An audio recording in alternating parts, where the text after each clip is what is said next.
2011 সাল, তখন ক্লাস 9-এ পড়ি। সবে মাত্র গোফের রেখা স্পষ্ট হতে শুরু করেছে। সারাদিন স্কুল আর বন্ধুদের সহিত আড্ডা দেওয়াই ছিল দৈনন্দিন রুটিন। ভালোবাসা কি, সেটা নিয়ে তেমন কিউরিসিটি ছিল না।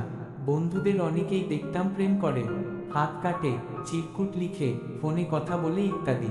সেদিন ছিল বুধবার, তাকে আমি প্রথম দেখি আমাদের ক্লাসের সামনে নিম গাছে হেলান দিয়ে দাঁড়িয়ে আছে আর কার সাথে যেন কথা বলতেছে আর হাসতেছে। আমি লক্ষ্য করলাম হাসলে ওর বাম গালে অনেক সুন্দর একটা টোল পড়ে, যা আমাকে ওই দিন বেশি মুগ্ধ করেছিল। তারপর থেকে যতই দিন যেতে থাকলো আমার ততই মেয়েটিকে ভালো লাগতে থাকে। কথাটা আমি আমার সবচেয়ে কাছের বন্ধু বিলাসকে জানাই। বিলাস হয়তো ক্লাসের কারো সাথে কথাটা শেয়ার করে আর পরে, বিশেষ করে আমার আল আমিন চাচার গার্লফ্রেন্ড, অর্থাৎ যাকে আমি স্যার ম্যাডামদের সামনেই চাচি ডাকতাম। উনি আমাকে বলতেছে যে, পছন্দ করো, বল না কেন। আমি বললাম, কেমন করে বলবো, মেয়ে ক্লাস 6-এ পড়ে যদি স্যারের কাছে বিচার দেয়। এটা এমনিতেই বললাম। আসলে সবচেয়ে মজার ব্যাপার হচ্ছে, স্যারের কাছে বিচার দিলেও স্যার আমাকে কিছু করবে না, কারণ তখন আমরাই ছিলাম স্কুলের মাথা, যা বলতাম তাই করতাম। যাই হোক, পরের দিন চাচি আমাকে বলল, আজকে মেয়েকে তোমার কিছু বলতেই হবে। আমি কিছুক্ষণ ইতস্তত করে পড়ে বললাম, আচ্ছা বলবো। চাচি মেয়েকে আমাদের ক্লাসরুমের দক্ষিণের জানালায় এনে দাঁড় করালো আর বলল, নীল তোমায় কিছু বলতে চায়। আর চাচি বলল, এবার বলো, আমি পাশেই আছি। কি বলবো বুঝেছিলাম না। ওই দিকে মেয়েটা বারবার জিজ্ঞাসা করছে, কি বলবেন বলেন। না মানে। আমি, কি না মানে। মেয়ে, না মানে বলছিলাম। কি কি এত না মানে করছেন, বলেন কি বলবেন। আসলে হয়েছে কি, কালকে বলি না আজকেই বলেন, না হলে আমি গেলাম। এই শুনো, আমি না তোমাকে খুব পছন্দ করি। একদমই চোখ বন্ধ করে বলে ফেললাম।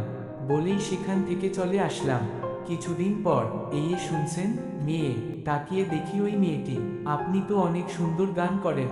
আমি সুন্দর গান করি, কে বলছে তোমায়। আমি, কেউ বলেনি। আমি দেখছি ওই যে সেদিন স্যারের সাথে আপনাদের ক্লাসে গানের প্র্যাকটিস করছিলেন। ওহ, আচ্ছা, সেদিন জানি কি বলছিলেন। কি বলছিলাম শুনতে পাওনি। হ্যাঁ শুনেছি তো। তো উত্তরটা কি। জবাবে কিছু বলছে না, মাথা নিচু করে আছে। হয়তো লজ্জা পেয়েছে। কি হলো, কিছু বলো। কি বলবো, ভালোবাসি তোমায়, এইটা বলো। না পারবো না, না বলতে হবে। মেয়েটি দৌড়ে চলে গেল। বহু কষ্টে মেয়ের ফুফুর ফোন নাম্বার জোগাড় করলাম, কিন্তু এখন ফোন করব কি দিয়ে। আমার তো ফোন নেই আর বাসার ফোন দিয়ে কথা বলা যাবে না। কয়েকদিন পর সে আমাকে পছন্দ করে বলছে, কিন্তু কথা খুব কম হতো ওর সাথে, কারণ এই স্কুলেই তার খালাতো বোন পড়তো। তারপর একটা ফোন কিনলাম, শুধু ওর সাথে কথা বলার জন্য। সম্পর্কটা বেশ ভালোই ছিল, কিন্তু ফোনেও কথা বলা সমস্যা। ওর সাথে প্রথম আমার ফোনে কথা হয়েছিল 37 সেকেন্ড, পরে আর একদিন 53 সেকেন্ড। এই 2 দিন প্রতিদিন স্কুল ছুটির পর তাকে বলে আসতাম, যাচ্ছি। সেও আমাকে বলেই যেত। এইভাবেই আমি ক্লাস 10-এ উঠলাম। কিন্তু হঠাৎ কি জানি হলো, সে বলল আমার সাথে সম্পর্ক রাখবে না। আমি স্কুলের পিছনে গিয়ে খুব কেঁদেছিলাম। বিলাস আমাকে ওদের ক্লাসে গিয়ে তাকে অনেক বুঝাইছে, কিন্তু লাভ হয়নি। ও আমাকে ডিরেক্ট বলে দিছে আমার সাথে কোন সম্পর্ক রাখতে চায় না। কিন্তু কেন তা আমি আজও জানি না। আমি বারবার জিজ্ঞাসা করেছিলাম, কেন সম্পর্ক রাখতে চাও না। সে আমাকে কিছু বলেনি। আমার মতো আরও অনেকেই এই প্রশ্নটাই করে থাকেন।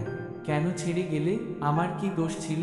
যারা চলে যায় তারা একটা কথাই বলে যায়, আমি জানি না।